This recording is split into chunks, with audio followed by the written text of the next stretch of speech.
বাংলাদেশের উদ্দেশ্যে বলতে চাই, এশিয়া কাপের বর্তমান চ্যাম্পিয়ন এখন ভারত, অর্থাৎ আমরা। আপনার পাকিস্তান ফাইনালেও আমাদের হারাতে পারিনি। দীর্ঘ 41 বছর পরে আজ ভারত পাকিস্তান একসাথে ফাইনাল খেললো। 41 বছর তপস্যা করেও ফাইনালে ভারতের বিরুদ্ধে পাকিস্তান জিততে পারলো না। আজ আমরা বিশ্ব চ্যাম্পিয়ন এশিয়া কাপের।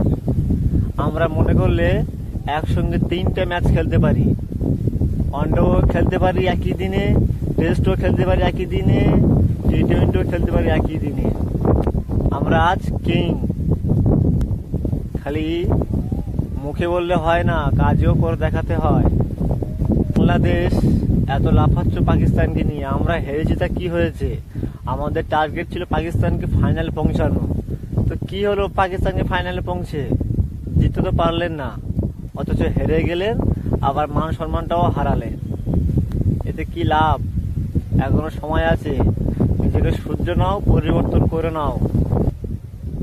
পাকিস্তানের একটা ভালো বলার হারিস রফ 3.4 ওভার বল করে মানে অর্ধশত রান দিয়ে দিল হারিস রফ।